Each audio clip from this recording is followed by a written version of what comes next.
প্রদেশ কংগ্রেস ভবনে আজ আহ্বান করা হয়েছিল সংবাদ মাধ্যমকে। রাজ্য সরকারের বিভিন্ন দপ্তর সহ নানা অংশে দুর্নীতি নিয়ে মুখর হন প্রদেশ কংগ্রেস সভাপতি আশিস কুমার সাহা। একদিকে শাসককে আক্রমণ, অপরদিকে রাজ্যের মুখ্যমন্ত্রীর বিরুদ্ধে কামান দাগার পর্ব চলে সমান তালে। সিপাহীজলা জেলার লক্ষ কোটি টাকার জমি কেলেঙ্কারি নিয়েই সবচেয়ে বেশি সোচ্চার ছিলেন আশিস কুমার সাহা। প্রশ্ন তুললেন মুখ্যমন্ত্রীর ভাবমূর্তি সহ তার সদিচ্ছা নিয়েও। মোদ্দা কথায় কংগ্রেসের অভিযোগ, চলতি সময়ের মধ্যে সবচেয়ে তোলপাড় করা জমি দুর্নীতি কাণ্ডে মুখ্যমন্ত্রী ইতিবাচক ভূমিকা নেই। দুর্নীতি এ রাজ্যে একটা প্রাতিষ্ঠানিক রূপ পেয়েছে। মুখ্যমন্ত্রী এসব আড়াল করার চেষ্টা করছেন। শোনাবো আশিস কুমার সাহা কি অভিযোগ করলেন।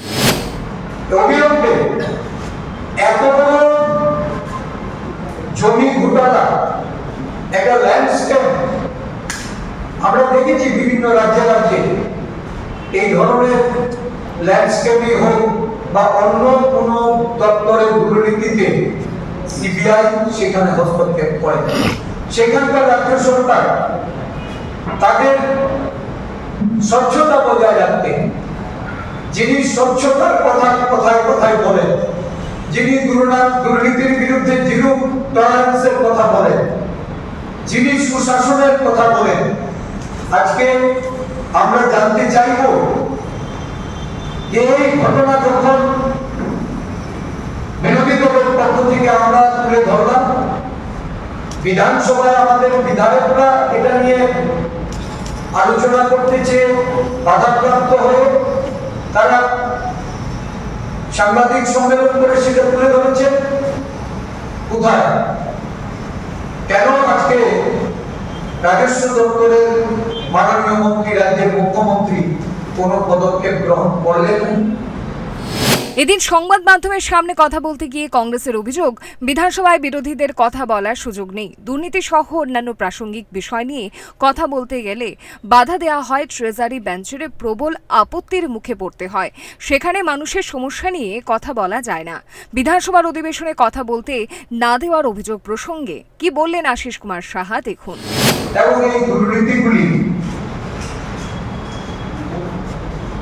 বিরোধী দলের পক্ষ থেকে বিধানসভায় যখন আলোচিত হয়, দেখা গেছে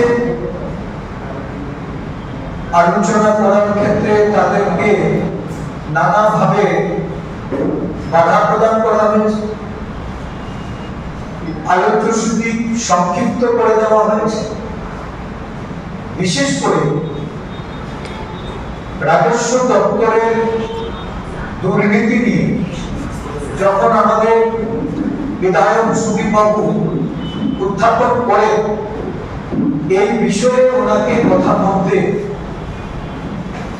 স্পিকার থেকে শুরু করে ট্রেজারি বেঞ্চের সদস্যরা তারা নানাভাবে বাধা দিয়ে এটাকে প্রতিহত করেছে। সংবাদ সম্মেলনের মূল বিষয়বস্তু দুর্নীতি নিয়ে থাকলেও কংগ্রেসের সাঁড়াশি আক্রমণের কেন্দ্রবিন্দুতে ছিলেন মুখ্যমন্ত্রী। মুখ্যমন্ত্রীর বিরুদ্ধেই আশিস কুমার সাহা কামান দাগলেন দফায় দফায়। শুনুন কি বললেন কংগ্রেস সভাপতি আশিস কুমার সাহা। এত বড় দুর্নীতির ঘটনা যা বিধানসভা থেকে শুরু করে তার দপ্তরে, মুখ্যমন্ত্রীর দপ্তরে এটা চাপা দেওয়ার একটা প্রচেষ্টা। আমরা জানতে চাই মাননীয় মুখ্যমন্ত্রী এই বিষয়টা নিয়ে কেন এত সময় বিলম্বিত হওয়ার পরেও কোনো উপযুক্ত পদক্ষেপ গ্রহণ করেননি?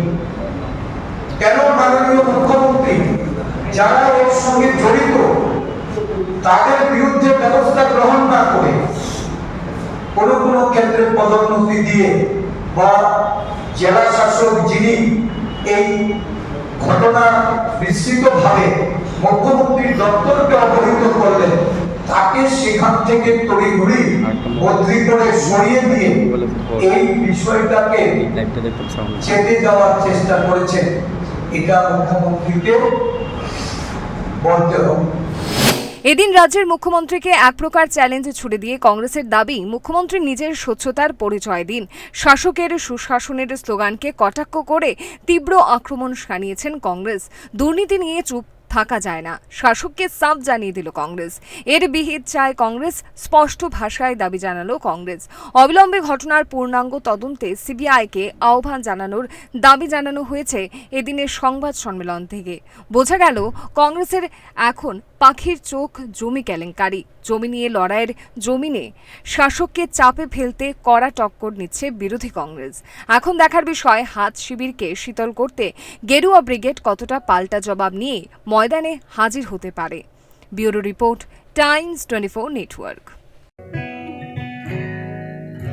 জুড়ে থাকে বাঁধন আপনার চেয়েও আপন, জুড়ে থাকে বাঁধন